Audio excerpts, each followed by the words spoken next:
Hey, salut les opérateurs, attaquons la grosse partie de ce jeu, Six Siege Board Game, avec le livre de règles en français.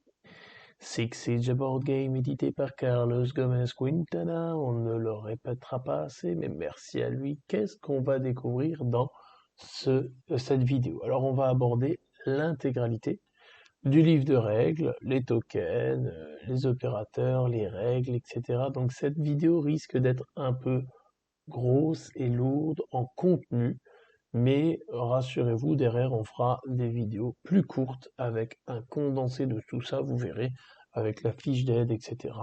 Ce sera simple comme bonjour. Alors qu'est-ce qu'on va avoir dans ce livre de règles? On nous présente l'intégralité de ce qu'il y aura dans la boîte de base, hein, les silhouettes, les décors, les tokens, voilà, les maps, les barricades, tout ça, les opérateurs bien sûr, ce serait quand même pratique d'en avoir. Donc vraiment ça, c'est, on va dire, on va le zapper relativement vite parce que ça, je pense que vous avez assez vu ce genre de choses. Nous, ce qui nous intéresse, c'est les règles pures et dures. On nous explique les concepts clés. Il y a un attaquant, il y a un défenseur. Une partie peut durer jusqu'à 6 tours. Et chaque tour se compose de 5 phases. L'attaquant commence, il active de 1 à 3 opérateurs. Le défenseur ensuite de 1 à 3 opérateurs. Puis c'est de nouveau à l'attaquant de 0 à 3 opérateurs. Puis enfin le défenseur de 0 à 3 opérateurs.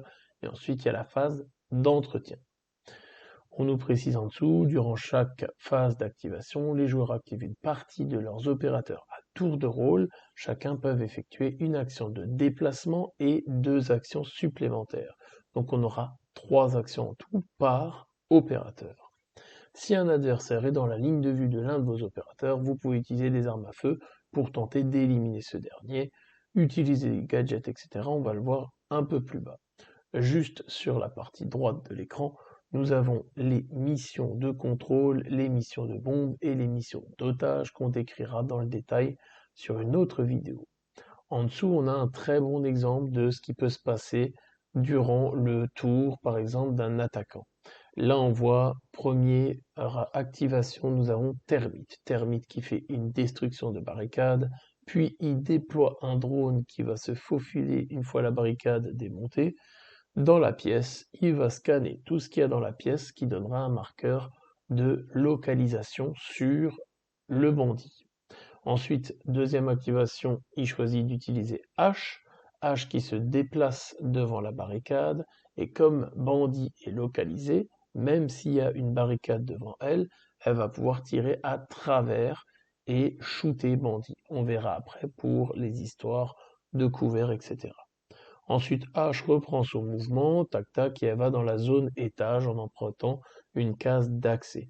Vous verrez que les opérateurs attaquants, ils ont accès aux cases de couleur bleue pour les étages et aux cases de couleur grise. Les cases de couleur grise, vous verrez, elles sont pour tous les opérateurs de la carte. Et en troisième activation, nous avons Sledge qui détruit la barricade, puis il se déplace et enfin il se penche pour garder une ligne de vue sur le couloir. Voilà un exemple d'activation pour l'attaquant lors d'un tour. Après, il y aurait le défenseur qui s'activerait. En dessous, on va retrouver la zone de jeu. Donc quand vous placez votre plateau sur votre table, vous avez la zone tactique du défenseur, celle de l'attaquant et de côté la réserve générale, là où vous allez placer les barricades, les brèches, etc. L'environnement juste à droite, ça nous permet de voir les deux zones d'étage et le niveau principal. Donc vous voyez, il y a une zone tout autour qui n'est pas visible. La zone tout autour là, en fait, c'est une zone inaccessible. C'est bien les cases périphériques que vous voyez là, qu'on verra un petit peu plus loin dans le livre de règles. Ensuite, le plus grand concept, la chose la plus importante du moins à maîtriser, c'est la ligne de vue. Donc, la ligne de vue, c'est un concept pour savoir si on voit l'autre opérateur pour lui tirer dessus ou pas. Sa définition, c'est quoi? La ligne de vue est une ligne droite virtuelle reliant les points centraux de deux cases qui n'est pas interrompue par un des éléments suivants: une paroi, une case occupée par un gabarit ou fumée de gaz, ou une case occupée par un opérateur différente de la case ciblée. Un opérateur dispose en permanence d'une ligne de vue à 360 degrés autour de lui. Petit aparté, cette phrase est très importante parce que par exemple, vous pouvez avoir un opérateur qui est de dos et qui se fait shooter, mais une fois que cet opérateur s'active, il n'a pas besoin de faire un mouvement pour se retourner et du coup l'adversaire aurait un potentiel Overwatch. Non. Quand une figurine s'active, quand un opérateur s'active, il voit à 360 autour de lui.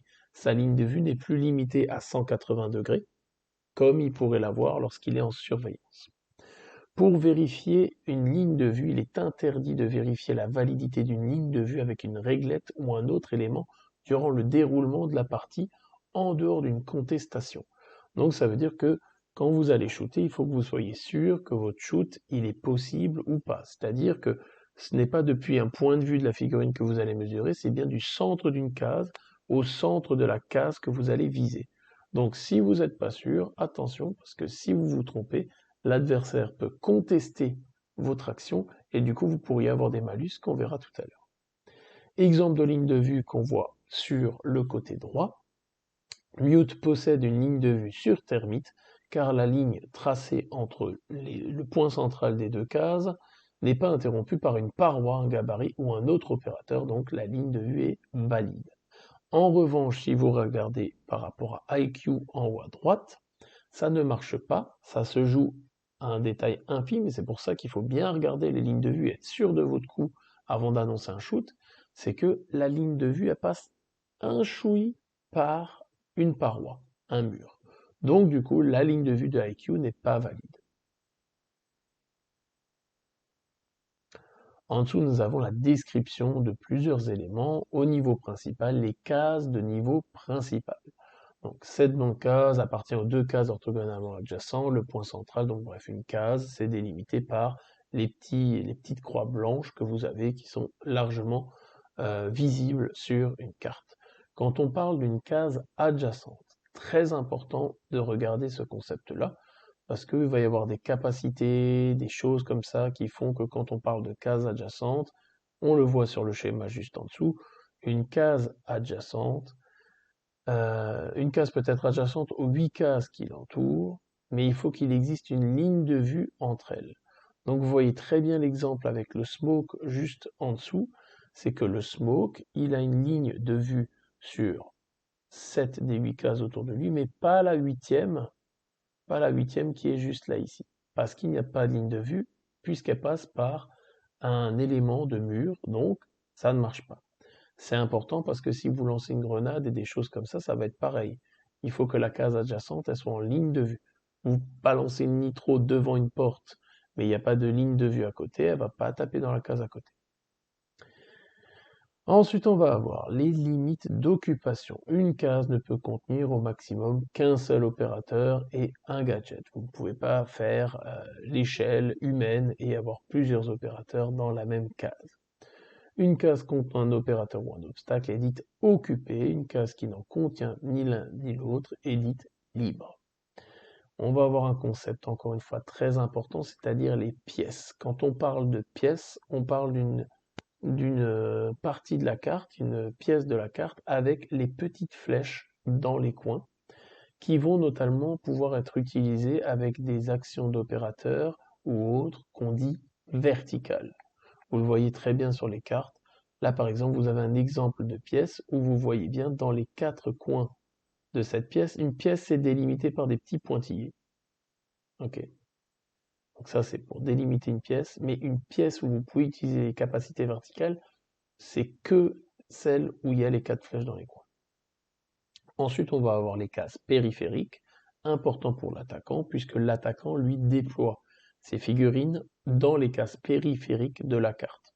Donc il ne peut pas se déployer en dehors des cases aux couleurs sombres périphériques. Important, les éléments de décor représentés sur le plateau ne sont ni des obstacles, ni des murs, ni des fenêtres, ni des icônes et n'ont pas d'influence sur le jeu. Donc, Là, vous le voyez bien dans l'exemple que le poteau a été imprimé en 3D sur la map. Donc, on a l'impression que ça dépasse, mais attention, ce qui compte, c'est uniquement la partie beige, blanc que vous voyez là pour déterminer si ça passe ou pas. Les éléments qui sont imprimés, comme ils l'ont bien dit, ne comptent pas dans dans cette chose-là, quoi. Ensuite, on va avoir les portes et les fenêtres. Les portes, c'est très simple. Vous allez avoir des zones, comme vous le voyez à l'écran, avec une petite croix comme ça, imprimée léger. Dès qu'il y a une petite croix comme ça, on peut mettre une porte à cet endroit-là. Les fenêtres, c'est pareil. Sur la zone périphérique de la carte du bâtiment, vous allez avoir un petit liseré bleu et blanc avec un triangle point d'exclamation. Ça désigne un segment de une ou deux fenêtres. Il précise, ça on le verra après pour l'action se déplacer, dès lors que vous allez sur un obstacle ou que vous franchissez une fenêtre, un obstacle, vous devez compter un mouvement de plus. Donc, si vous voulez traverser une fenêtre, c'est pas une case pour aller dans la case à côté, c'est deux cases, puisque vous devez enjamber cet obstacle-là. En dessous, on va justement retrouver ce concept de parois. Les murs et les barricades sont considérés comme des parois. Les murs, c'est donc les segments que vous voyez là avec le rectangle rose. Le segment de case recouvert par un mur est appelé segment de mur. Le mur est composé d'un ou plusieurs segments de mur qui peuvent être prolongés par un débordement. Un mur est délimité par un contour blanc. Donc, dès que vous avez votre contour blanc, ça correspond à votre mur. On va avoir quatre types de murs différents. Le mur lourd qui peut protéger votre opérateur et donner une protection lourde. Il est indestructible, on ne peut pas faire de trou dedans. Limite d'occupation, seul un segment de mur lourd peut accueillir un gadget mural. Il ne peut accueillir qu'un seul gadget et ce gadget appartient à la case vers laquelle il est orienté. On le verra après avec les caméras. Ensuite, vous avez les murs renforcés. Il apporte le même niveau de protection qu'un mur lourd, c'est juste qu'il possède un niveau de destruction rouge. On a ensuite les murs de type léger qui confèrent une protection, comme on l'appelle, de type légère à un opérateur, on le verra après, et qui peut être détruit par un gadget ou un opérateur qui possède le niveau de destruction orange ou rouge. Ensuite, les murs perforés, celles-là, elles arrivent dans les maps supplémentaires du jeu, où, pareil, ça va apporter la même chose, sauf que ces murs perforés n'interrompent pas les lignes de vue. Après, ils peuvent aussi être détruits par du rouge et du orange. Et on le précise en dessous, le mur perforé n'est présent que dans les extensions du jeu. Juste en dessous, les portes et fenêtres représentées sur le plateau peuvent accueillir une barricade. Une barricade est représentée par une silhouette telle que vous le voyez avec une grande croix taguée jaune dessus. Je vous le dis tout de suite, les opérateurs dans le jeu de plateau sont plus intelligents que ceux dans le jeu vidéo, puisque les barricades vont jusqu'au sol. Donc, le petit malin qui a trop l'habitude du jeu vidéo, le drone ne passera pas en dessous. Les barricades jaunes peuvent bien sûr être détruites par des opérateurs ou des gadgets qui ont un niveau de destruction jaune, orange ou rouge. La brèche, c'est ce qui va matérialiser le décombre d'un mur détruit. Donc un segment de mur rouge qui va être détruit par un termite ou je ne sais quoi, on va mettre une brèche à la place.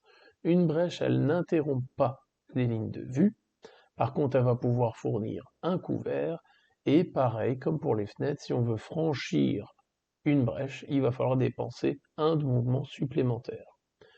En dessous, on a les obstacles. Les obstacles occupent une ou plusieurs cases, ça dépend de l'élément. C'est très facile à placer sur la map, puisque sur la map, vous avez des zones dédiées où vous placez tout bêtement les décors que vous voulez en question du moment que ça respecte la dimension qui est demandée. Pareil, ça coûte un mouvement supplémentaire quand vous voulez monter sur un obstacle, donc vous n'allez pas compter un mouvement de plus à chaque fois que vous êtes sur un obstacle, c'est que pour rejoindre une case d'obstacle que vous comptez un mouvement de plus. Un opérateur ne peut ni suspendre ni terminer son déplacement dans une case occupée par un obstacle. Donc vous ne pourrez pas monter sur la table et vous dire que vous vous arrêtez sur la table. Il va falloir descendre de celle-ci, même si je suis sûr que ça aurait plu à certains. Les éléments structurels en dessous, une telle case représente un élément structurel infranchissable, c'est la représentation matérielle d'un pilier, par exemple, d'un bâtiment ou autre. Donc on ne peut pas se déplacer à travers ce type de case, tout simplement. Juste en dessous, on retrouve ce que j'avais dit avant, la case d'accès. Donc les cases d'accès, vous en avez de différents types, vous en avez deux, les cases d'accès de couleur bleue et les cases d'accès de couleur grise. Les cases d'accès de couleur bleue ne peuvent que être empruntées par les attaquants. Les cases d'accès, hormis par exemple Onyx qui aura la capacité de les utiliser, mais ça ce sont des choses spéciales, mais sinon de base on ne peut pas les utiliser. Donc les attaquants peuvent se déplacer à travers les cases d'accès bleues et les cases d'accès grises, là où le défenseur ne peut que se déplacer dans les cases d'accès grises. La zone d'étage, elle est représentée comme on l'a vu sur la carte avant. Donc à la zone d'étage, vous pouvez avoir au maximum 2 opérateurs, pas 3, voilà, c'est 2 opérateurs maximum. Limite d'occupation de l'étage, c'est tout simple, il y a 2 zones pour l'étage pour y placer des opérateurs que vous soyez attaquant ou défenseur, et vous ne pouvez pas avoir plus de 2 cases occupées par 2 de vos opérateurs. Ligne de vue. Un opérateur se trouvant dans une zone d'étage possède une ligne de vue sur toutes les cases d'accès grises. La ligne de vue se limite à l'accès uniquement. Un opérateur attaquant se trouvant dans une zone d'étage possède également une ligne de vue sur les cases d'accès bleues. Une ligne de vue peut être interrompue par un jeton de surveillance d'accès adverse, un jeton d'accès renforcé ou un gabarit de fumée ou de gaz. Un opérateur se trouvant dans une case d'accès ne possède pas de ligne de vue sur la zone d'étage. Donc quand on est en bas, on ne peut pas voir en haut. Par contre, quand on est en haut, on peut shooter en bas. Représentation des opérateurs, vous voyez la figurine de H et vous voyez surtout à côté, là avec le pion de mute par exemple, la fameuse petite icône que l'on place au pied de la base du socle de l'opérateur pour savoir dans quel sens l'opérateur va être en surveillance. Il nous rappelle que lorsqu'on mentionne la figurine d'un opérateur dans une règle, cette mention concerne également cet opérateur s'il est représenté sur le plateau par un jeu opérateur caché. L'opérateur caché, ça va être pour le défenseur uniquement, puisque le défenseur, quand il va déployer ses opérateurs sur le terrain, il aura 2 jetons pour les représenter, un représentant leur, l'autre représentant le vrai. Une fois que le vrai est révélé, on placera la figurine à la place et on l'orientera dans le même sens où était le token. Des états d'opérateurs, on en a 2 différents, localisé et sonné. Un opérateur est localisé lorsqu'il subit un tir ou par l'effet d'un drone, d'une caméra ou d'un gadget spécial. Et du coup, on place un marqueur sur son socle pour se rappeler qu'il est localisé. Si l'opérateur reçoit un marqueur localisé et caché, il est du coup révélé. D'où l'importance en tant qu'attaquant de balancer un drone dans une pièce où il pourrait y avoir plusieurs opérateurs, puisque le fait de scanner toute la pièce va pouvoir révéler tous les opérateurs, tous les jetons en tout cas qui étaient cachés. Une ligne de vue vers un opérateur localisé n'est plus interrompue par les murs légers, les barricades et les cases occupées par un gabarit de fumée ou de gaz. Donc attention à ça, c'est un concept hyper important dans le jeu. Dès lors que vous êtes localisé, il va falloir planquer vos bonhommes derrière des lourds où vous n'avez aucune ligne de vue, parce que sinon, même avec une fumigène, ça va partir. Et ce jeu est très létal. Donc croyez-moi qu'il y a bon nombre d'opérateurs qui vont mourir par le fait d'être localisés. En dessous, l'état sonné, il est très simple quand un opérateur est sonné par une grenade flashbang ou un gadget spécial tel que le bouclier de Blitz. Un opérateur, normalement, il jette le nombre de dés qui est indiqué sur sa fiche. S'il est sonné, c'est tout simple, à la place de jeter les dés qui sont sur la fiche, il ne jette que 2 dés jaunes. Donc, encore une fois, autant vous dire qu'un opérateur sonné, il va pas vous être d'une grande utilité pour pouvoir shooter ses adversaires.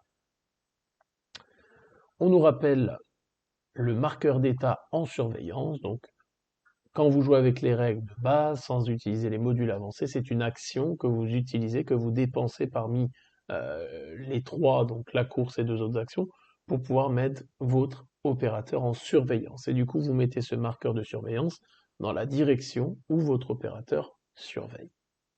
Juste en dessous, opérateur éliminé ou en jeu, ça c'est tout simple, dès lors que votre opérateur est mis hors d'état, vous retournez votre carte, on est donc sur l'autre face afin qu'on sache que cet opérateur n'est plus disponible pour la partie et vous retirez naturellement la figurine du terrain. Opérateur révélé, caché. Les opérateurs de l'attaquant commencent la partie révélée. Les opérateurs défenseurs, eux, commencent la partie cachée, ce qu'on disait, avec 2 tokens, un leurre et un vrai. Le joueur défenseur peut librement et secrètement consulter ses opérateurs cachés. Au début, je vous le cache pas, que vous allez vous prendre les pieds dans le tapis comme moi, ou vous allez vous dire que vous êtes certain que ce token-là, c'est l'opérateur caché et l'autre, c'est le leur, et au moment où vous allez le retourner, paf, ça va vous tomber sur le coin de la bouille et en fait, vous vous êtes gouré. Moi, ça a permis de finir une partie en 5 minutes, par exemple, puisque je m'étais trompé. Bref. Révélation d'un opérateur caché par le défenseur. Afin d'effectuer certaines actions ou réactions, le joueur défenseur peut, à son initiative, décider de révéler à tout moment, sans dépenser d'action. Un opérateur, on nous met une règle importante, un opérateur caché en surveillance qui décide de faire un tir en réaction est automatiquement révélé avant la résolution du tir. Donc vous pouvez faire un Overwatch s'il est en surveillance dans la direction où l'attaquant arrive, mais vous le révélez, ce qui est logique, sinon on pourrait tirer avec un leurre, ce qui n'aurait pas de sens. Et un opérateur caché qui souhaite effectuer une réaction, c'est-à-dire une capacité qu'il a, générée par un effet de gadget spécial, dépense un cube charge, n'a pas besoin d'être révélé pour le faire. Je vous donne un exemple, par exemple, Jäger, avec son gadget spécial, il n'a pas besoin d'être révélé pour pouvoir utiliser son gadget et retirer la grenade de l'attaquant. Révélation d'un opérateur caché par l'attaquant. Ça, c'est très important de vous familiariser avec ça, parce que c'est comme ça qu'on va faire en sorte, en tant qu'attaquant, de pouvoir chasser les lapins défenseurs. L'opérateur caché se trouve en ligne de vue de l'un de ses propres opérateurs, et pas seulement dans les éventuelles cases qu'il surveille. Le défenseur peut contester la validité de cette ligne de vue. Ensuite, l'opérateur caché subit au moins une blessure, donc quelconque, hein. Vous balancez une grenade, elle fait des impacts, il y a un token d'opérateur à côté, on doit le révéler. Ou l'un de ces opérateurs, en parlant de l'attaquant, utilise un gadget qui permet de localiser un opérateur caché. On a un superbe exemple, et ça vraiment je tiens à faire cette petite aparté, par rapport au livre de règles de la version initiale et le livre de règles en version finale tel qu'il est là. Il y a eu un travail graphique et d'écriture avec le retour des playtesters et des développeurs eux-mêmes, qui fait qu'on a vraiment un livre de règles qui, au niveau de la lecture, franchement, pour avoir l'habitude de jouer à d'autres jeux, il est vraiment clair et limpide. Il y a très peu de zones floues où on se pose la question et pour chercher la réponse sur est-ce qu'on peut faire ça ou ça. On fera un document à part avec une fac, avec des questions-réponses. Donc si vous avez des retours par rapport à ça, des questions sur est-ce qu'on peut faire ça ou ça, n'hésitez pas à les poser. On complétera la fac, comme ça, en dehors de la fiche d'aide et du livre de règles, on pourra piocher là-dedans au cas où on a un doute en fonction d'une situation ou d'autre. Donc revenons à nos exemples. Révélation par une ligne de vue. H se déplace dans une case où elle dispose d'une ligne de vue sur l'opérateur caché Smoke.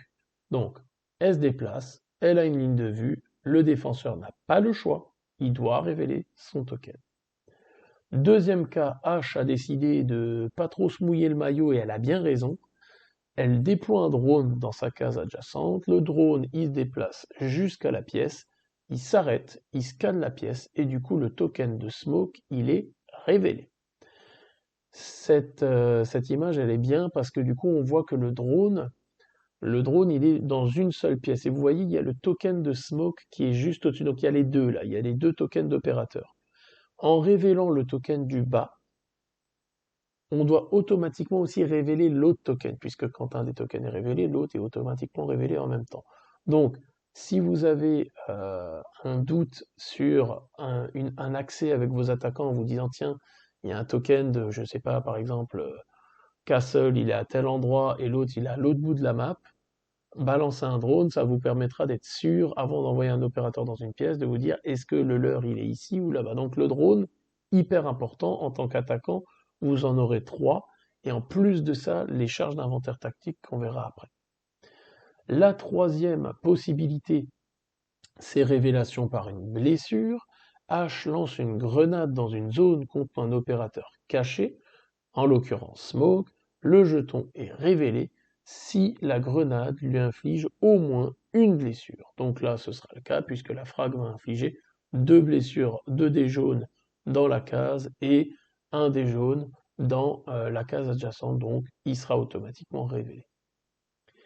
En dessous, nous avons l'archétype même, hein, une fiche d'opérateur, en l'occurrence l'attaquant Blitz, et on nous donne toutes les caractéristiques d'une fiche d'agent. Tout en haut, nous allons commencer par la portée. Portée 1 à 3, 4 à 6, 7 et plus. Rien de plus simple. Quand vous tirez, vous comptez depuis la case de votre opérateur, la case devant lui, vous comptez le nombre de cases qui vous séparent de votre cible, la case de la cible inclus. Vous regardez la portée et puis vous appliquez les dégâts en fonction de la portée. Donc là, par exemple, si il tire de 4 à 6 cases, il va jeter 3 dés jaunes et un dé orange. Certaines cartes d'opérateurs vont avoir un éclair sur un des dés. Quand vous avez un éclair sur un des dés et que la cible sur laquelle vous tirez bénéficie d'une protection, vous ne jetez pas ce dé en plus. Juste en dessous, vous allez avoir les gadgets spéciaux. Donc les gadgets spéciaux, c'est les gadgets propres aux opérateurs qui n'ont rien à voir avec les gadgets tactiques. Donc c'est les capacités spéciales des opérateurs. Là par exemple chez Blitz, vous voyez 2 cases, ça veut dire que cette capacité, cette action, il peut l'utiliser 2 fois au maximum dans une partie. Donc c'est les fameux emplacements de cubes de charge.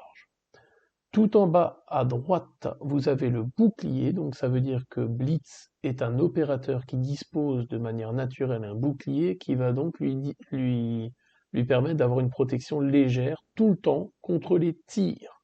Important de dire les tirs, vous le verrez après, contre une grenade, une nitro ou autre, on ne peut pas utiliser le couvert. Donc un Blitz face à une nitro, son bouclier lui servira pas à grand chose. Juste à côté, nous avons l'endurance, ou traduit plus communément par point de vie, c'est-à-dire le nombre de blessures que l'opérateur peut subir avant de succomber et d'être retiré du plateau.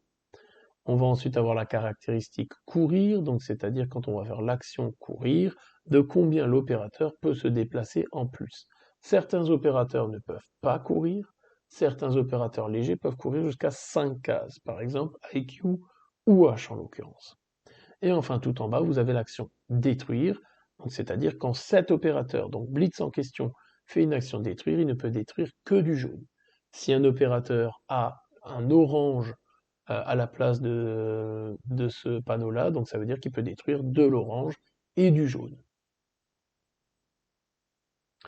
Les conséquences de révélation. Lorsqu'un opérateur caché est révélé, sa figurine est placée dans la case où se trouve le jeton, représentant sa position réelle, il conserve la même orientation et les éventuels marqueurs d'état, c'est-à-dire localisés ou sonnés.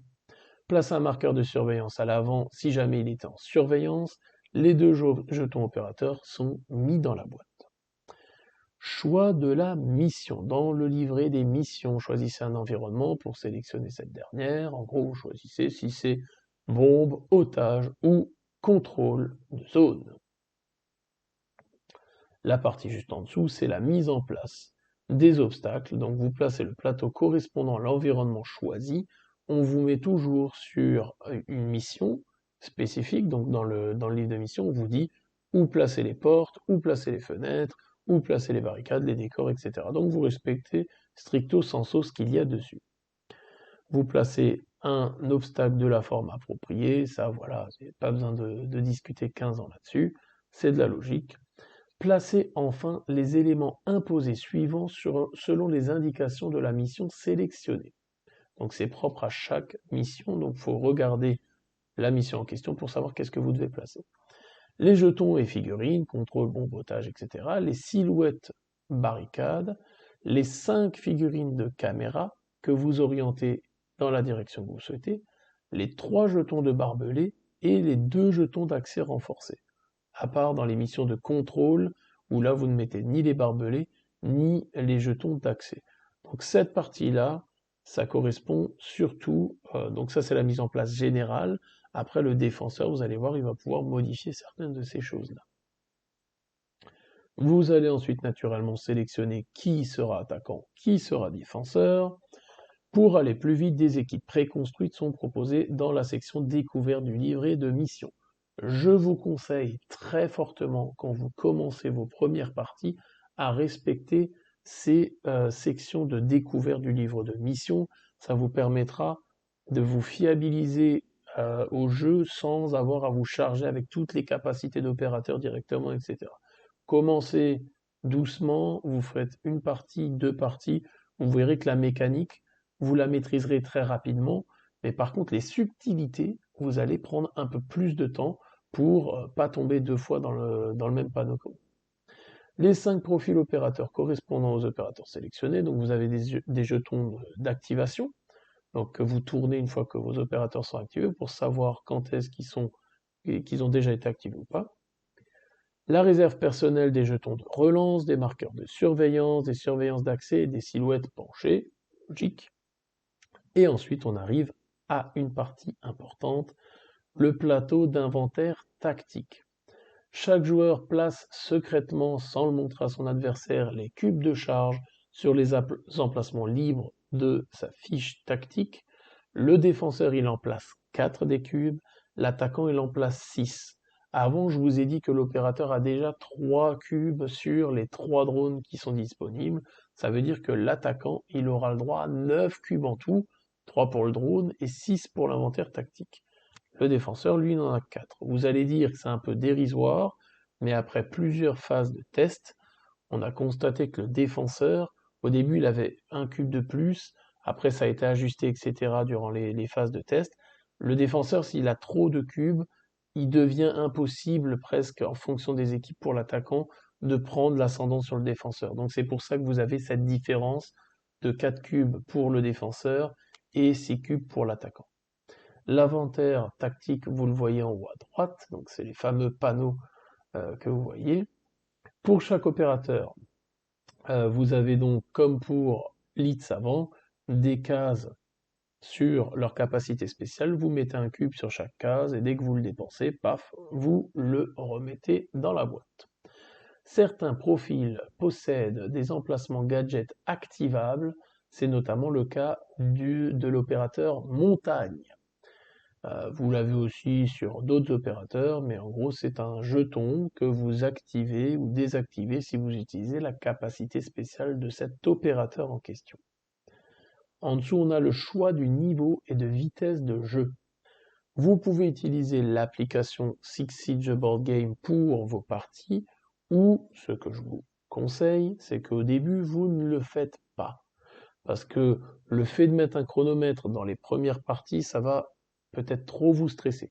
Donc commencez par ne pas utiliser des chronomètres là-dessus, et ensuite vous pouvez utiliser les chronomètres. Ça, je vous le conseille une fois que vous êtes vraiment fait au jeu, parce que c'est là où vous allez rajouter ce petit niveau de stress et de réflexion qui va avoir plusieurs avantages. De un, ça vous force à connaître vos opérateurs, et surtout, ça évite de faire éterniser le jeu, quoi.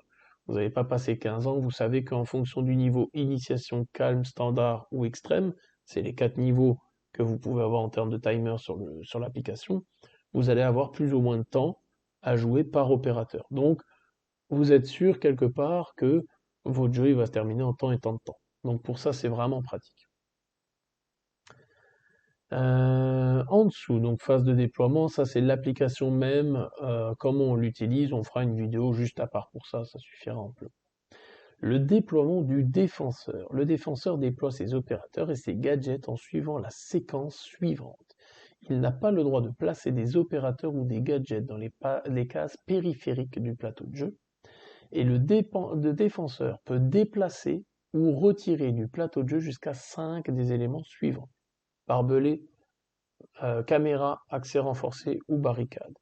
Donc ce que je vous disais avant, la map elle est placée telle que c'est décrit dans la mission. Le défenseur peut ensuite déplacer ou retirer jusqu'à 5 des éléments qu'on vient de citer. Si vous déplacez une barricade qui occupe 2 segments, vous la déplacez sur une autre partie de segment de 2 cases également. Vous ne pouvez pas remplacer une porte de 1 case par une porte de 2 cases par exemple. Le défenseur, après ça, il place tous ses gadgets spéciaux qui ont le mot-clé mise en place. Et ensuite, si le défenseur a choisi des caméras blindées ou des boucliers déployables dans son inventaire tactique, il retire les cubes de cet inventaire, il récupère ses caméras blindées ou silhouettes boucliers déployables et il les place sur le plateau de jeu. Le défenseur place ensuite ses 10 jetons d'opérateurs cachés, puisqu'on en a 2 par tête. Pour chaque zone, donc dans les cases de sa zone étage ou sur le plateau, là où vous le souhaitez sur des cases accessibles, pour chaque case de sa zone étage occupée par un opérateur caché, il doit également mettre un jeton de surveillance sur une case d'accès. C'est comme les marqueurs de surveillance, sauf que vous le verrez après, c'est un marqueur carré qui se place sur une zone d'accès. Une fois le temps de déploiement du défenseur écoulé, ou si le défenseur a appuyé sur le bouton passer au déploiement de l'attaquant, c'est au tour de l'attaquant de procéder à son déploiement en temps limité.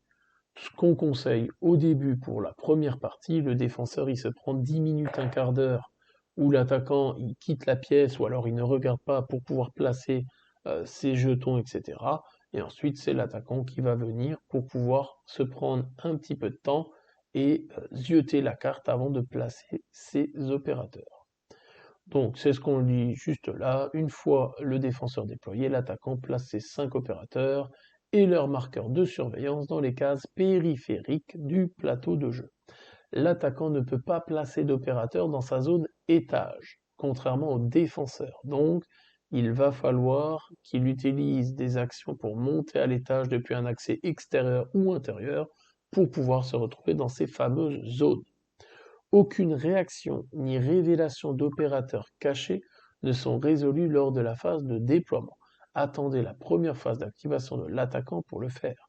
Vous n'allez pas pouvoir faire exploser une charge alors que votre collègue vient tout juste de placer sa figurine. Une fois le temps écoulé, on passe du coup à la séquence de jeu que l'on a déjà décrit, c'est-à-dire la phase d'activation de l'attaquant. Important, c'est toujours l'attaquant qui commence, puis le défenseur, puis de nouveau l'attaquant, puis de nouveau le défenseur, et enfin la phase d'entretien. Le joueur dont c'est la phase d'activation est appelé joueur actif et l'autre le joueur passif. Là, on nous décrit l'activation, première phase d'activation de l'attaquant, ensuite première phase d'activation du défenseur, pas besoin de revenir là-dessus, c'est simple comme bonjour. Temps d'activation épuisé. Ça, c'est si vous jouez le timing. Lorsque le temps d'activation d'un joueur est épuisé lors de l'une des phases d'activation, si l'action d'un de ses opérateurs est en cours, vous la terminez, sauf s'il s'agit d'une action de mouvement, auquel cas l'opérateur reste sur la dernière case rejoint. Il ne peut plus activer d'opérateur. Il peut encore effectuer des réactions, mais ne peut pas s'accorder de temps de réflexion avant de réagir. Si le temps de l'attaquant est épuisé lors de sa première phase d'activation, le défenseur y joue immédiatement ces 2 phases d'activation. Donc ne vous faites pas piéger en tant qu'attaquant, ne prenez pas 15 ans, si vous utilisez le timer, vous laissez un avantage considérable au défenseur pour pouvoir vous tirer dans les pattes. Ensuite, nous avons la phase d'entretien qui correspond à la fin du tour. Donc, vérifier les conditions de victoire de la mission. Si l'une d'elles est remplie par un joueur, il est déclaré vainqueur. Dans l'autre cas, retirez du plateau les éventuels marqueurs localisés, sonnés et les gabarits. Vous les remettez dans la réserve générale. Chaque joueur retourne les jetons d'activation de ses opérateurs pour leur face opérateur disponible et replace tous les jetons gadgets activables sur leur face désactivée. Ensuite, vous avez l'application, vous pouvez jouer les prolongations, etc. Ça, comme dit, on fera une vidéo dédiée pour ça. Activation d'un opérateur. Concept, encore une fois, très important. L'opérateur activé peut effectuer jusqu'à 3 actions. Parmi ces 3 actions, il y a toujours une action de mouvement. Et ensuite, 2 autres actions au choix qu'on décrit ci-dessous. Important, il est impossible de faire 2 fois la même action. L'éventail des actions au choix n'est pas le même si l'opérateur est révélé ou caché, on le verra en dessous. Donc, un opérateur révélé peut faire les actions suivantes. Se déplacer, courir, tirer, se mettre en surveillance, utiliser un gadget tactique, utiliser un effet d'action, donc un gadget spécial d'opérateur, ou l'action détruire. L'action d'un opérateur caché. Tant qu'un opérateur est caché, il ne peut pas tirer, utiliser un gadget tactique, détruire ou utiliser l'action d'un gadget spécial. On le voit sur le tableau que vous voyez juste devant vous, où ça récapitule bien qu'est-ce qu'on peut faire. On précise que se déplacer, c'est tous les opérateurs confondus peuvent se déplacer jusqu'à 5 cases de mouvement. Pour monter à l'étage, ça demande à l'opérateur activé de dépenser un point de mouvement en plus. Donc si vous arrivez à votre 5e case sur la trappe d'étage, vous allez être obligé d'utiliser l'action courir pour monter puisqu'il vous faut un de mouvement en plus. L'action courir, ça dépend de votre opérateur pour savoir de combien de cases il pourra courir. L'action de surveillance, on l'a vu, vous mettez un token, et si vous êtes à l'étage, vous mettez un token sur une case qui est libre ou une case qui était utilisée en surveillance par un de vos opérateurs. Vous allez voir en dessous qu'on va pouvoir contester des cases. L'action tirée, du coup, n'est pas possible pour l'opérateur caché dès lors que, comme ce qu'on a dit avant. Si vous utilisez un gadget tactique, une action détruire, utilisez un gadget, tout ça, vous respectez tout simplement les conditions qui sont sur ce tableau. Depuis une zone étage, la seule chose qu'il faut repréciser encore une fois, appliquer les effets d'action d'un gadget spécial dans une trappe d'accès neutre ou si c'est un gadget vertical, il ne peut être utilisé que dans les pièces avec les flèches, rappelez-vous-en. L'action se déplacer, c'est simple, vous vous déplacez de 5 cases, vous pouvez donc faire 5 cases de mouvement. Le déplacement est soumis à certaines restrictions qu'on a déjà évoquées. Un opérateur ne peut pas rejoindre une case occupée par un opérateur adverse. Un opérateur peut rejoindre une case occupée par un opérateur de son équipe mais ne peut pas s'arrêter sur cette case-là. Donc vous pouvez traverser la case qui contient un opérateur ami mais pas s'arrêter sur cette case-là. Rappelez-vous de l'escalade humaine. Et un opérateur qui veut franchir une brèche ou une fenêtre va devoir dépenser un point supplémentaire. En dessous, vous avez ce fameux abac, cet exemple qui est super pour décrire ça, c'est-à-dire à quel moment on doit dépenser un point en plus pour votre mouvement. Là, vous voyez Sledge, il est à l'extérieur.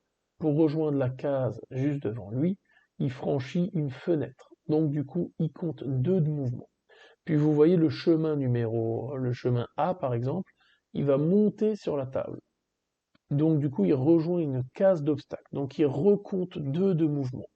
La case suivante ne lui coûte qu'un de mouvement puisqu'il est déjà sur l'obstacle, il ne le rejoint pas.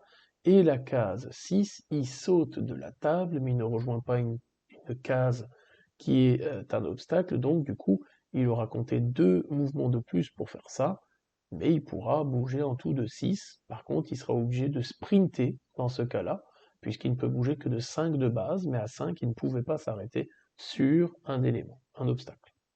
Vous voyez l'autre chemin où il fait 2 pour entrer, 3 pour aller sur le côté, 5 pour monter puisqu'il rejoint une zone, et puis du coup, pareil, il sprint. Vous voyez simplement que là, en fait, il essaye d'esquiver la zone de barbelé que le défenseur aura placée.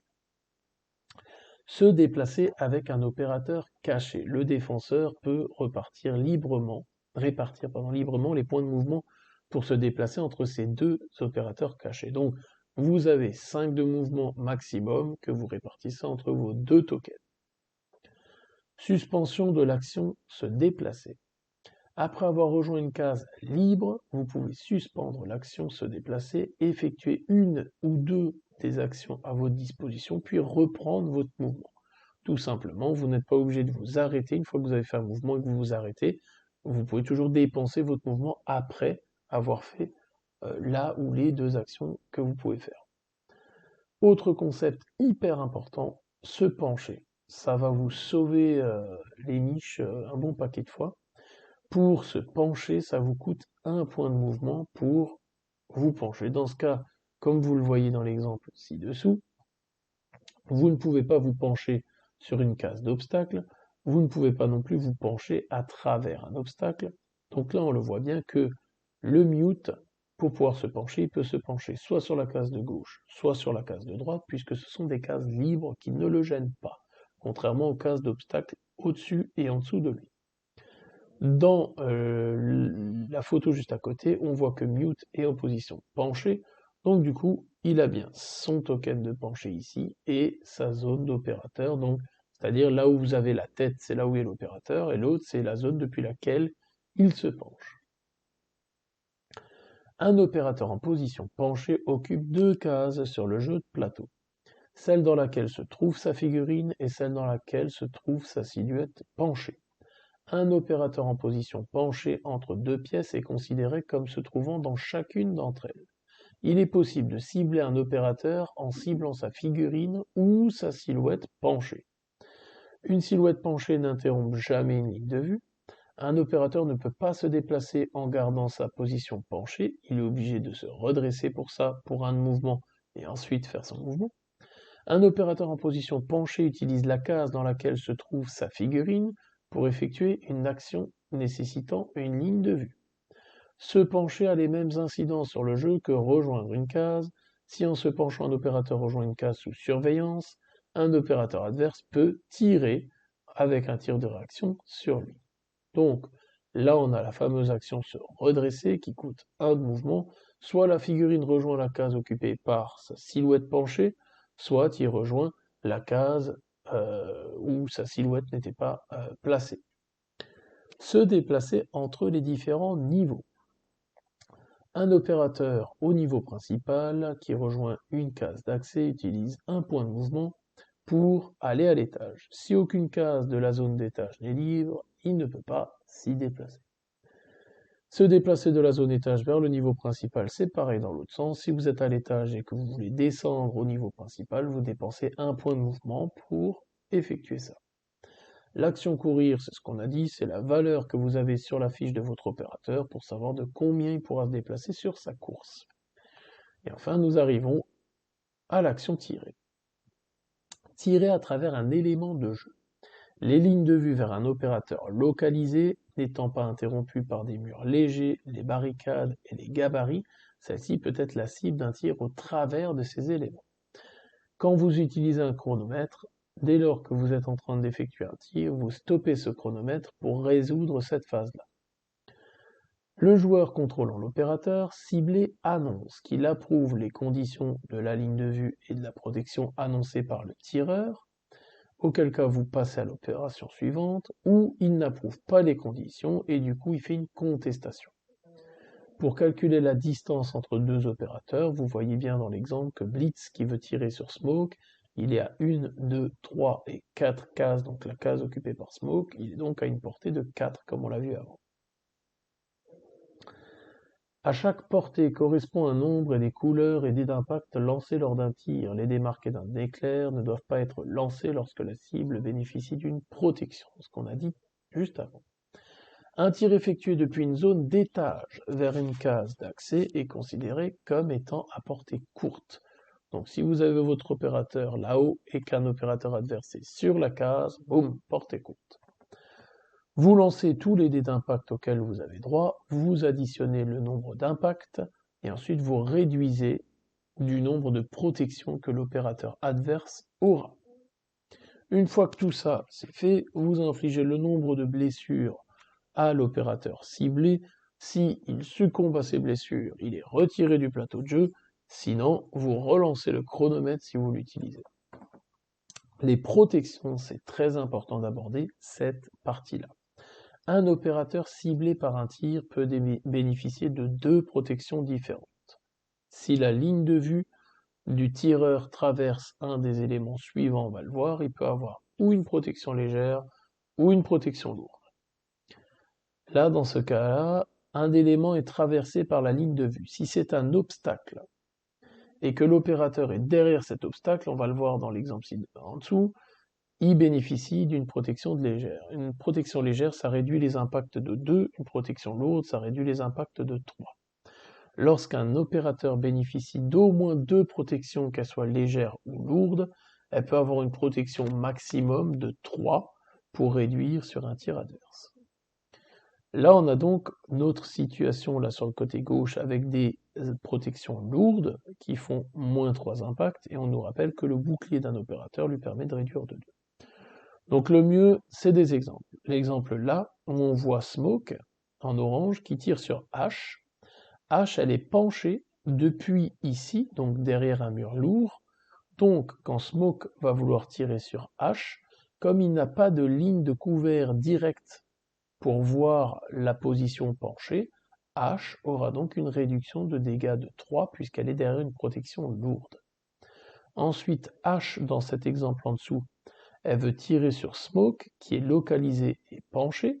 Smoke, il bénéficie de 2 protections, parce que, de 1, la ligne de vue sur le token ici, elle traverse un mur léger, donc elle peut le voir. Et ensuite, la ligne de couvert, elle passe en plus par un obstacle, donc celui-là juste devant Smoke, qui lui permet du coup de bénéficier de 2 protections. Donc il réduira les dégâts de 3 dans cette action-là. Le tir ne s'applique que, donc la protection ne s'applique que contre les impacts infligés par un tir. C'est pour ça que je vous disais, les grenades ne vous permettent pas de bénéficier d'une protection. Là, dans l'exemple en dessous, H, qui est penché derrière le mur lourd, tire sur Smoke. Smoke bénéficiait d'une protection légère parce que sur la ligne de vue, elle passe par l'obstacle et Smoke est bien adjacent à cet obstacle-là. Ça traverse donc l'obstacle. L'opérateur disposant d'un bouclier, lui, réduit en protection légère. Les actions gratuites. Certaines actions demandent dans le cadre de la réalisation d'effectuer d'autres actions. Ces dernières sont gratuites. Les réactions sont elles aussi des actions gratuites. Une action gratuite n'est jamais décomptée des 3 actions de votre opérateur. Une action gratuite ne déclenche jamais de tir de réaction, au contraire de l'action initiale qui demande sa réalisation. C'est important, par exemple, pour Sledge. Sledge, quand il va utiliser sa capacité d'opérateur, il va péter dans une case adjacente pour faire l'action détruire, se placer dans la case et pouvoir faire ou l'action détruire et l'action tirer, ou les deux, ou une des deux comme il veut. Et donc il va d'abord tirer. Par contre, une fois qu'il aura fait ça, il aura fait une action. Et donc l'opérateur pourra faire un tir de retour sur lui. Donc c'est important de le préciser parce que par rapport au timing, il peut breaker le tir en Overwatch de l'opérateur défenseur par exemple. En dessous, on nous précise. En dépensant une seule de ces 3 actions lors de son activation, Pulse, donc ça c'est la capacité du capteur cardiaque de Pulse, Pulse effectue l'action utiliser un effet action d'un gadget spécial de son capteur cardiaque. Seule cette action, une fois entièrement effectuée, peut déclencher une éventuelle réaction de l'opérateur. L'action tirée qui en découle est gratuite et ne peut déclencher de réaction. Donc ça veut dire qu'il va effectuer l'action tirée à portée courte sur un opérateur localisé, ciblé quand il est en vertical, donc depuis l'étage, un opérateur qui est dans une pièce avec les 4 flèches dans les angles. Lors de sa deuxième action, Pulse peut donc effectuer n'importe quelle action, y compris l'action tirée, à l'exception de l'action utiliser un gadget spécial. Donc, ça lui permet d'économiser une action tirée en utilisant son gadget spécial et de retirer derrière. Donc, important de comprendre ce concept-là. À droite, nous avons les actions de surveillance, donc c'est ce qu'on a déjà abordé, on va passer ça. L'exemple des marqueurs de surveillance, c'est simplement dans quelle direction on peut les orienter, vers le haut, le bas, gauche, à droite, mais pas en biais ou avec un opérateur qui regarde vers là et la surveillance vers là. Toujours dans le même sens que la petite encoche qui sort du socle pour savoir vers quel sens on surveille. Lorsqu'un opérateur est en position penchée, utilise une action surveillée, le marqueur de surveillance doit être placé devant sa figurine et pas devant la silhouette penchée. Comment on met fin à l'état de surveillance? Si un opérateur en surveillance effectue une action pendant son activation, il perd automatiquement son état de surveillance et on retire le marqueur en question. Surveiller depuis le niveau principal. L'opérateur qui surveille est révélé. Donc, l'opérateur couvre désormais une zone d'angle de 180 degrés à partir du segment de case recouvert par son marqueur de surveillance. Toutes les cases de cette zone en ligne de vue sont alors sous sa surveillance. L'opérateur qui surveille est caché. Un opérateur caché termine automatiquement son activation par l'action surveillée. Ça ne lui demande pas une action. Donc, pour réorienter ces jetons d'opérateur caché, donc une fois que vous avez fini votre action de surveillance, vous orientez votre opérateur dans le sens qui vous convient bien. En dessous, on marque l'exemple par une photo avec l'agent SMO qui, une fois en surveillance, surveille à 180 degrés devant lui toutes les cases dans sa ligne de vue. Donc vous voyez que tout ce qui est traversé par des murs légers ou autres ne compte pas là-dedans. Donc c'est bien des cases qui sont en ligne de vue de votre opérateur. La partie très importante, c'est un opérateur qui surveille depuis une zone d'étage. Donc, depuis une zone d'étage, un opérateur peut surveiller une unique case d'accès. Désignez la case d'accès que vous souhaitez surveiller avec votre opérateur, puis, si la case d'accès ne contient pas de jeton de surveillance d'accès, vous pouvez placer votre jeton. Si la case d'accès contient un jeton de surveillance d'un de vos autres opérateurs, vous pouvez le remplacer. Par contre, si vous voulez surveiller une case d'accès où il y a déjà un opérateur adverse qui surveille cette case, vous disputez la case d'accès. Le joueur à qui appartient le jeton déjà en place peut annoncer qu'il retire le jeton au profit de celui de l'opérateur, sans autre conséquence, mais s'il refuse de le faire, il y a un échange de tirs qui se produit entre les deux opérateurs qu'on va voir après. Si un jeton de surveillance d'accès disputé appartient à un opérateur caché, il doit révéler si c'est un opérateur leur ou si c'était le vrai. Et du coup laisser l'opérateur en question adverse pouvoir prendre la case ou pas. L'opérateur qui surveille est caché. Dans cette condition-là, un opérateur caché terminant son activation avec au moins l'un de ses jetons opérateurs cachés dans sa zone étage effectue automatiquement l'action surveillée. Et du coup, c'est la même condition que ce qu'on vient de dire à l'instant. L'échange de tir en question. Quand il y a un échange de tir, c'est comme un tir, on stoppe le chronomètre si vous l'utilisez. Son opérateur peut effectuer une action tirée gratuite à portée courte, protection lourde, sur l'opérateur possédant le jeton de surveillance d'accès disputé.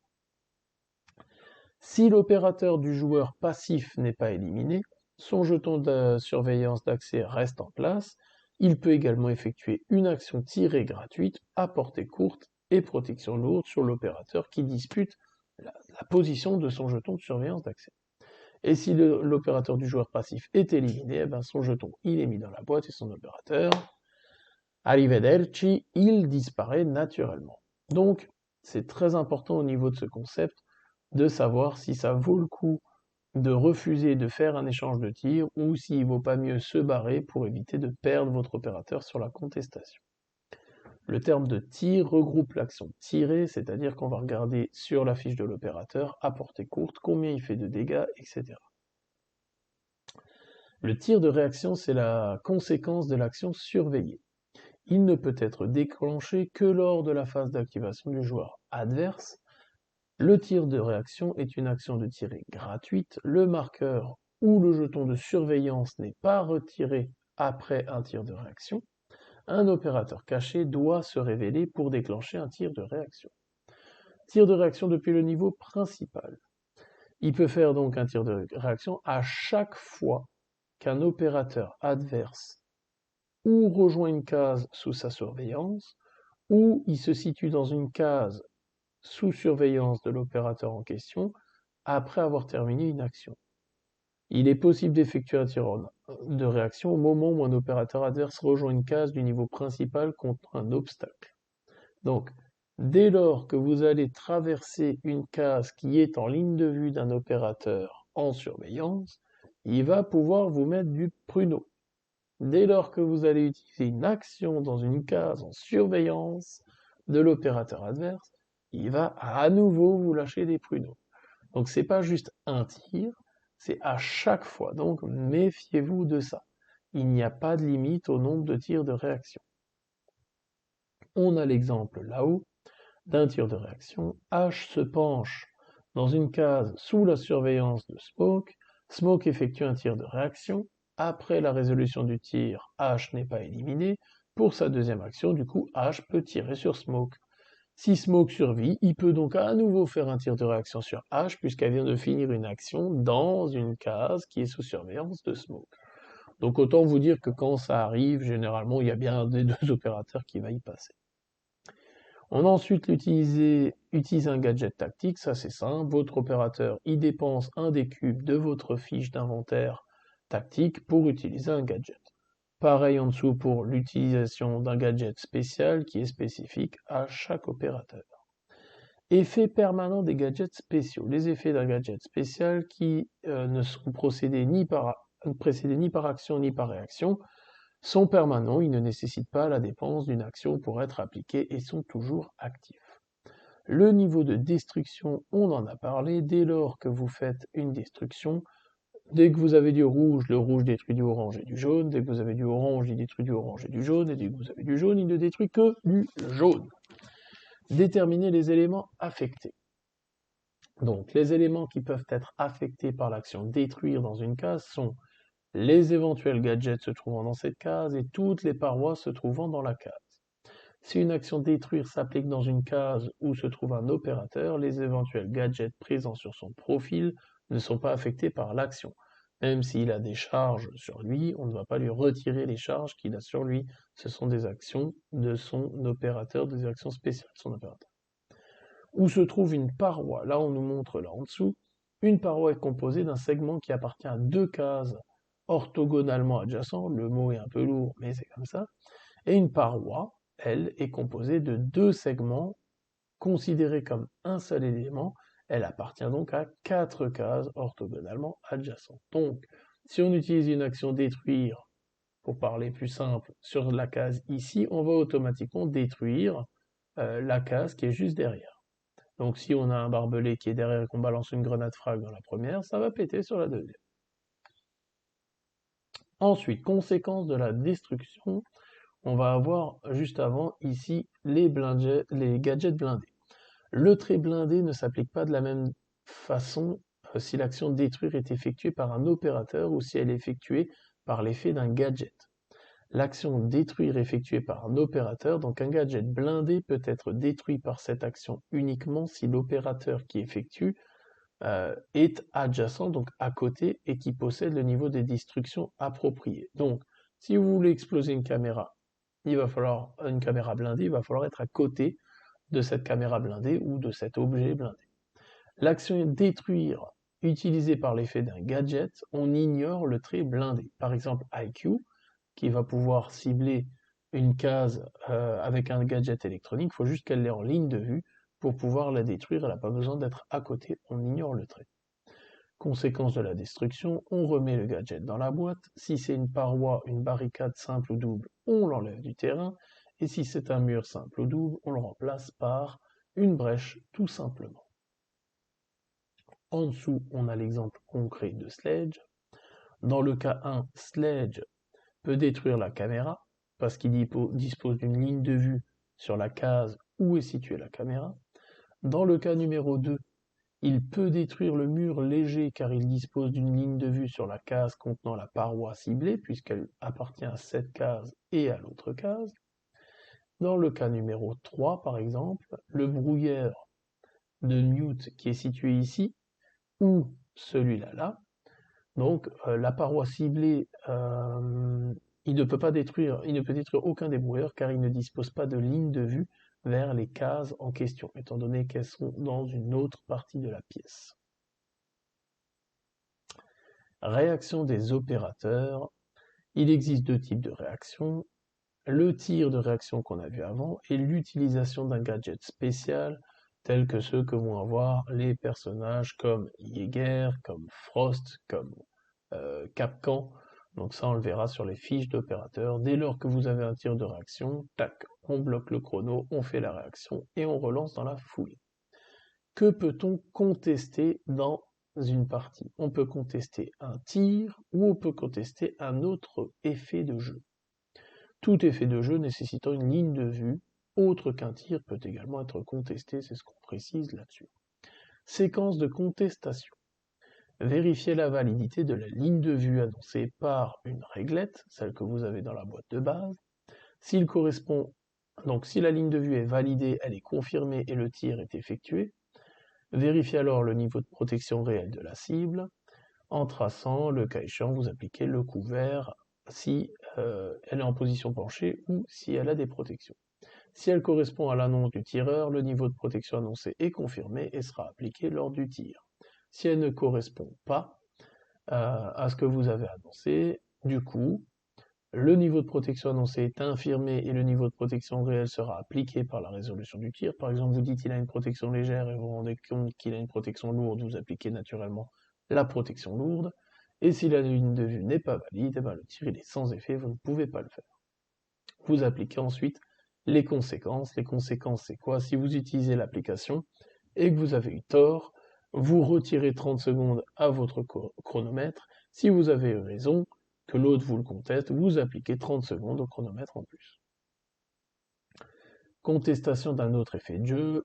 Le joueur qui conteste met le chronomètre en pause. Donc ça c'est tout simplement voilà les tirs de réaction ou autre où on va placer la fameuse réglette pour être sûr que entre le centre d'une case et l'autre, on respecte bien la condition avant contestation. Qu'est-ce que c'est qu'une ligne de vue valide? C'est ce qu'on a vu avant, c'est du centre d'une case vers l'autre centre de la case, ça ne passe pas par un élément, et donc la ligne de vue est valide. Sinon, comme dans le cas de droite, elle n'est pas valide, et du coup on ne peut pas tirer ou viser une case en ligne de vue si elle passe par ces conditions-là. Les gadgets, il y a les gadgets au sol, tels que le brouilleur de mute, ou vous avez le gadget mural, comme les caméras, ou par rapport aux caméras ou autres gadgets muraux, là vous allez devoir choisir l'orientation, puisqu'il n'y a qu'un sens dans lequel elle pourra être surveillée. Un gadget mural est représenté par une figurine et peut être placé sur n'importe quel segment de mur lourd du niveau principal. Cependant, contrairement aux barricades qui appartiennent à deux cases, un gadget mural n'appartient qu'à une seule case et nécessite d'être orienté pour déterminer la case dans laquelle elle se trouve. Il est impossible de placer deux gadgets muraux sur un même segment de mur lourd. En dessous, on a les différents traits, donc les traits blindés, électroniques et toujours visibles. Blindé, du coup, le gadget ne peut être retiré du plateau qu'avec l'action détruire si elle est effectuée dans une case adjacente ou avec un gadget. Vous avez les gadgets électroniques. Certains effets de gadgets ne s'appliquent que sur ce type de gadget-là. Par exemple, Thatcher qui va détruire des gadgets électroniques dans une pièce. Toujours visible, ça veut dire que les lignes de vue vers ce gadget ne sont pas interrompues par les opérateurs ou les gabarits. Donc, l'exemple que je peux vous citer, vous avez un fumigène au milieu d'une pièce, il y a une caméra, l'opérateur attaquant a une ligne sur la caméra, techniquement il y a le gabarit qui l'empêche de voir, mais la caméra est quand même visible parce qu'elle a le trait toujours visible. Les niveaux de résistance, on les a vus, c'est la même chose que les protections. C'est-à-dire, qu'est-ce qu'il vous faut comme niveau pour pouvoir le faire sortir de la carte, le détruire tout simplement. Les impacts. Si un gadget stipule l'utilisation de dés d'impact, mettez le chronomètre en pause, le temps de lancer les dés et d'appliquer leurs effets. Les gadgets activables, ça dépense une action, c'est par exemple le jeton de montagne pour pouvoir utiliser son bouclier, on va dépenser une action pour utiliser son gadget. Les zones d'effet de plusieurs cases. Certains gadgets affectent à partir d'une case ciblée une zone de plusieurs cases. L'ensemble de ces cases est appelé zone d'effet. L'application de l'effet d'un gadget dans une zone d'effet respecte les règles suivantes. L'effet est appliqué simultanément dans toutes les cases de la zone d'effet. Sauf mention contraire, l'effet est appliqué sur les opérateurs des deux équipes. Donc, vous balancez un fumigène, tous les opérateurs dans le fumigène seront dans le fumigène. Pour chaque opérateur subissant des dés d'impact, effectuez un lancer de dés distinct. Donc, si vous avez deux opérateurs qui sont ciblés par des impacts, vous lancez les dés pour un, les dés pour l'autre. Si la zone d'effet est une pièce, vous appliquez l'effet dans toutes les cases de la pièce, même celles qui sont hors de la ligne de vue des opérateurs. Important. Par exemple, Blitz qui flash dans une pièce, c'est toute la pièce qui est flashée. Même les cases qui ne sont pas dans sa ligne de vue, donc c'est pour ça que c'est fort. Et certains gadgets possèdent le mot-clé gabarit, donc la zone d'effet est la zone occupée par le gabarit en question, on va le voir en dessous. La mise en place, ça veut dire sur les fiches d'opérateur, comme mute, vous allez avoir la petite phrase, le mot-clé mise en place. Ça veut dire que vous devez le mettre à la séquence de mise en place quand vous mettez les caméras, etc. Et les gadgets sont placés sur le plateau de jeu, qui sont placés dessus, doivent respecter les limites d'occupation d'une case et d'un segment de mur. En dessous, on retrouve les fameux gabarits. Quand vous placez un gabarit, vous avez le choix entre deux gabarits, soit une occupation de 4 cases, soit une occupation de 2 cases. Vous ne pouvez pas faire chevaucher un gabarit à travers un mur lourd, donc du coup, c'est pour ça que vous avez le choix entre 2 ou 4 cases. Vous avez l'exemple ci-dessous, vous ne pouvez pas placer un gabarit comme dans la situation 1, puisque du coup, il n'y a pas de place. Dans la situation 2, pareil, parce que vous avez l'obstacle qui va vous gêner. Le 3, c'est bon parce qu'on respecte les conditions. Le 4, pareil, on a pris un gabarit plus petit. La ligne de vue, donc là on est en train d'aborder tous les mots-clés, hein. La ligne de vue, c'est ce gadget doit être placé dans une case en ligne de vue. Un opérateur se trouvant dans une zone d'étage possède une ligne de vue sur toutes les cases d'accès neutre. Lançable, ça veut dire que vous pouvez lancer au maximum jusqu'à 6 cases de portée sur une case en ligne de vue qui n'est pas interrompue par les opérateurs et les gabarits de fumée ou de gaz.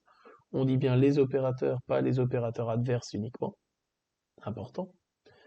Utiliser un gadget lançable depuis la zone étage, exemple le drone. Un opérateur dans une zone d'étage peut jeter un gadget lançable dans une case d'accès neutre au niveau principal, puisqu'il possède une ligne de vue sur celle-ci.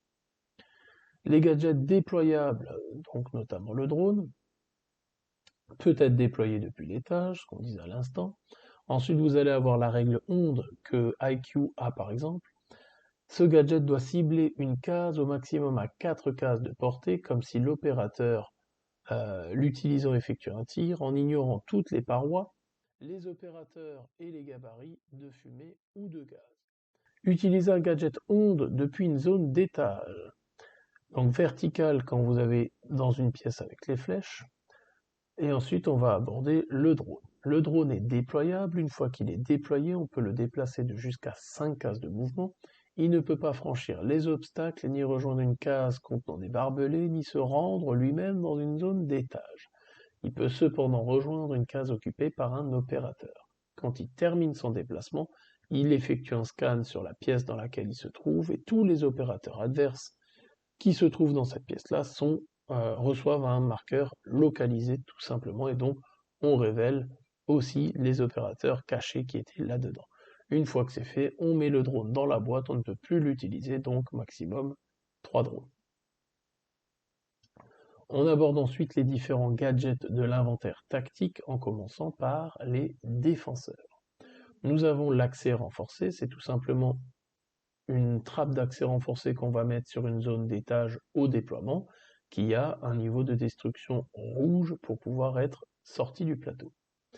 On va ensuite avoir le barbelé qui a comme caractéristique celle d'être blindé et d'avoir un niveau de destruction jaune. Un opérateur attaquant qui rejoint un jeton barbelé doit immédiatement mettre fin à son activation et un gadget de drone ne peut pas être déployé dessus. On va ensuite avoir le bouclier déployable qui est blindé et niveau destruction orange. C'est un gadget qui se met au sol, qui est considéré comme un obstacle. Il est cependant destructible et dispose du trait blindé du niveau de résistance orange. La caméra, c'est un gadget mural, elle agit dans la totalité de la pièce où se trouve la figurine et comment elle fonctionne. Lorsqu'un opérateur adverse rejoint une case se trouvant dans une pièce contenant une caméra, ou qu'il y termine une action, c'est simple, il reçoit un marqueur localisé, même si la caméra n'a pas de ligne de vue sur l'opérateur. On aura la caméra blindée qui aura les mêmes caractéristiques, si ce n'est qu'elle est blindée. La cellule nitro, c'est le gadget le plus intéressant, je trouve, des opérateurs défenseurs, puisque la nitro, quand vous la balancez, elle est lançable, donc jusqu'à 6 cases pour rappel en ligne de vue. Elle inflige 2 dés orange d'impact sur la case ciblée et 1 dé orange sur les cases autour. C'est un gadget qui est lançable et du coup quand vous balancez la nitro, encore une fois, l'opérateur adverse ne bénéficiera pas d'une protection puisque ce n'est pas un tir. Donc la nitro, vous allez pouvoir en abuser et en abuser encore et encore. Et enfin, pour le dernier gadget des défenseurs, vous avez la grenade à percussion, qui est lançable. Elle ne fait pas de dégâts aux opérateurs adverses, mais elle permet de détruire du orange et du jaune dans la case ciblée. Ça vous permet de rouvrir des brèches pour pouvoir, au cas où vous êtes mal placé ou un effet de surprise, libérer des lignes de vue grâce à ça. Ensuite, les attaquants. Les attaquants, ils auront des charges de démolition. C'est un gadget de type électronique. Vous effectuez l'action détruire dans la case ciblée. Comme tous les gadgets possédant le niveau de destruction rouge, la charge de démolition peut cibler une case contenant un accès renforcé depuis la zone étage aussi. Donc si votre opérateur attaquant est à l'étage et utilise sa charge de démolition, vous pouvez faire péter une trappe d'accès renforcée que le défenseur aura placée. Le drone, on n'en parle plus, c'est un gadget électronique. On va avoir la grenade à fragmentation qui, elle, va pouvoir détruire du jaune dans la case ciblée. Si un opérateur se trouve dans cette case, il subit 2 dés d'impact jaune. Effectuez l'action détruire dans les cases adjacentes à la case ciblée. Tous les opérateurs se trouvant dans ces cases subissent un impact d'un dé jaune. Lançable à 6 cases. La grenade flashbang, c'est pareil. Elle est, cela dit, moins puissante que la capacité de Blitz, puisque les opérateurs ne sont sonnés que dans la case ciblée et dans les cases adjacentes à celle-ci. Donc, il faut avoir cette bonne ligne de vue. Et enfin, on va avoir le gabarit de fumigène. Le gabarit de fumée, il interrompt les lignes de vue, à l'exception des tracés vers les gadgets toujours visibles ou vers les opérateurs localisés. Le dernier gadget, la petite spéciale, c'est la mine Claymore. La mine Claymore, c'est un gadget que vous déployez au sol, dans un sens bien précis où vous avez la flèche. C'est un gadget destructible jaune. Une mine de Claymore, elle est déclenchée si un opérateur adverse rejoint la case contenant le jeton ou la case pointée par la flèche. Typiquement, vous allez le mettre devant une trappe d'accès pour vous couvrir, puisqu'elle n'agit que sur les opérateurs adverses, pas les vôtres. Il faudrait quand même être débile pour que l'opérateur qui la pose ou ses collègues n'aient pas été informés pour qu'ils puissent se faire péter. Et l'autre condition, c'est qu'elle est détruite. Donc lorsque la mine de Claymore elle est déclenchée, les opérateurs qui se trouvent dans la case de la mine Claymore ou dans la case ciblée par la flèche reçoivent 2 dés d'impact rouge. Un bon conseil, s'il y a une mine Claymore, à part la péter dessus comme ça à distance, sinon ne mettez pas les pieds dessus, parce que 2 dés rouges, vous avez quand même de très fortes chances, étant donné que ce n'est pas un tir en plus, de vous prendre assez de pruneaux pour perdre votre opérateur. On nous précise que le fair play, l'interruption du chronomètre, ça c'est des choses qu'on peut passer relativement vite. Donc en gros, voilà, bien sûr, ce jeu va se baser sur du fair play, et quand vous utilisez le chronomètre, utilisez avec bon sens, sans abuser ou enquiquiner votre collègue avec qui vous allez jouer. Effet de règle, certains effets indiqués notamment sur le profil des opérateurs contredisent ou modifient les règles. Ces effets l'emportent sur les règles. Donc si un opérateur y a marqué qu'il peut faire ça sur son gadget spécial, sa capacité spéciale, il peut le faire en vertu des règles de base de Six Siege qu'on a lues jusque-là. Limite de matériel. Vous devez placer un élément de jeu, mais que vous n'en avez plus à votre disposition, ne placez pas d'élément de substitution. L'action que vous souhaitez entreprendre n'est plus disponible. Voilà. Vous n'avez plus de charge pour utiliser une capacité d'opérateur, vous ne pouvez plus tout simplement utiliser celle-ci. Vous avez bouffé vos 3 drones, vous ne pouvez pas utiliser un 4e drone, point barre. La relance, c'est un concept que vous allez utiliser généralement à votre premier shoot. Le jeton de relance, c'est-à-dire vous avez, après avoir lancé des dés d'impact lors d'un tir, un joueur peut annoncer qu'il utilise son jeton de relance. Dès lors, il peut garder un dé de son choix et doit relancer l'ensemble des autres dés. Le joueur additionne le résultat des dés relancés à celui qu'il a éventuellement gardé, et il doit se satisfaire du nouveau résultat. Donc, c'est en gros, vous vous êtes vautré sur le shoot, vous pouvez relancer donc vous gardez un dé de votre choix et vous pouvez relancer les autres dés pour refaire ce tir-là afin de finir, en tout cas je l'espère pour vous, tout ça. Jouer sans application, on vous montre ça. Si vous avez un chronomètre, Le temps de déploiement du défenseur, on vous dit 20 minutes en cas d'initiation et 10 minutes pour l'attaquant, et on vous précise en cas extrême les durées en question. La variante sans application, elle se situe avec des jetons. Pour avoir testé, honnêtement, autant la jouer à la bonne franquette que d'utiliser ça, parce que disons que ça va beaucoup plus déséquilibrer le jeu si vous utilisez ce système-là. Encore une fois, c'est à mon sens. Donc on va quand même lire ce côté-là. Donc vous avez 10 jetons de bonus. Plutôt que de gagner ou de perdre du temps, un joueur qui remporte une contestation récupère un jeton bonus à la place. Face plus 1 visible sur le profil de l'un de ces opérateurs non activés en cours d'activation, ou en cours d'activation, ou un -1 si jamais vous êtes vautré sur la chose en question. Donc ça vous permet d'avoir plus d'actions ou moins d'actions sur vos opérateurs. Donc je trouve que ça peut creuser une différence qui est peut-être un poil importante. Ensuite, on commence tout doucement à arriver à la fin de ce long débâcle sur ce livre de règles, mais néanmoins important d'aborder. Les différents modules. Donc de base, on va pouvoir appliquer ce qu'on a vu en dessous, au-dessus, et puis maintenant on aborde ce que je vais vous conseiller très fortement de mettre en place, le plus rapidement en tout cas, puisque pour moi c'est ce qui va donner l'essence même et la projection du jeu vidéo également, c'est-à-dire les modules de préparation avancée et la suite. Donc, grâce aux modules de préparation avancée, le défenseur contrôle bien mieux l'environnement lorsqu'il a sa mise en place. Lors de l'étape du choix de la mission, vous procédez à la mise en place sans placer les figurines bombes ou otages, déclenchez ensuite le chronomètre, si vous l'utilisez, et procédez au déploiement du défenseur avec les modifications suivantes. Le défenseur place les jetons ou les figurines bombes ou otages dans les cases éligibles de son choix, qui sont quand même indiquées par le livre de mission. Et ensuite, le défenseur peut déplacer ou retirer du plateau jusqu'à 10 éléments au lieu de 5 mis en place lors de l'étape du choix de la mission. Le défenseur peut ensuite placer un jeton de mur renforcé sur n'importe quel mur léger. Ça vous représente un peu comme dans le jeu vidéo quand ils mettent les barricades renforcées en début de partie.